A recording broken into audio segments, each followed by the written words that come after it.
tell a story that cuts through all this noise. I want audiences to like, follow, share, gift, and gif. How do you avoid being scrolled past? Anyone? We all grew up in actually quite a narrow field of how to express ourselves through film. It needs to be like this, this is how you tell a story, these are the principles, that kind of hero's journey, whatever framework you want to use. I think most creators that have really made up the platform wouldn't know what you're talking about.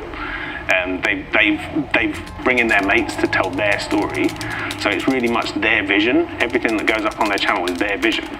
They don't need permission from anybody else, they don't need funding from anybody else. Like auteur cinema, it's like they're creating their vision every day, and in that sense, it is art. The person you're communicating with can respond back to you. What does that mean as a storyteller? Yeah, I love the analogy of thinking about writing for social media and writing for the theatre or performing in front of a play, because an actor feeds off the audience and responds. Does Twitter ever allow for happy accidents? In terms of creation, I think Twitter is a platform that wants you to just be experimental, to try and to fail and to refine. So yeah, it does. When you think about the editing techniques behind telling stories today, does pace matter? Can you take what you've made for broadcast and do an experiment for an online audience, for a skip audience, where we're going to do put an A/B test, what you put on TV versus an edit, which is much quicker. What happens if we get closer? So instead of lots of mid shots and establishing shots, we're much closer to the face. This idea of telling a story that has a beginning, a middle, and an end. Is it Jean-Luc Godard who said, like, every story has a beginning, a middle, and an end, but it doesn't necessarily happen in that order. And I think that's what we're seeing people experiment a lot more with, this idea of disrupting the storytelling narrative linear arc. So when you think about things like boomerangs with loops, like, well, actually people are telling stories.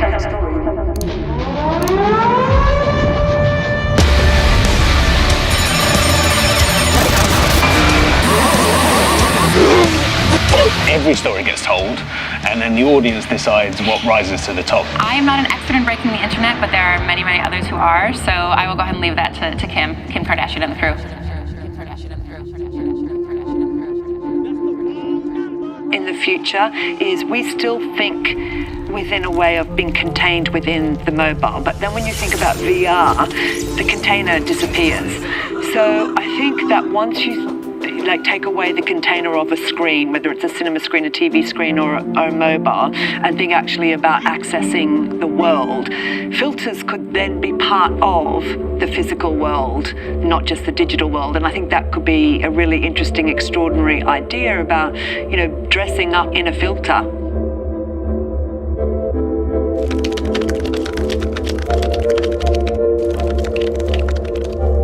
We will go beyond the screen into the real world, and so this idea of the physical and digital merging, I think will be something that's extraordinarily exciting and enabling.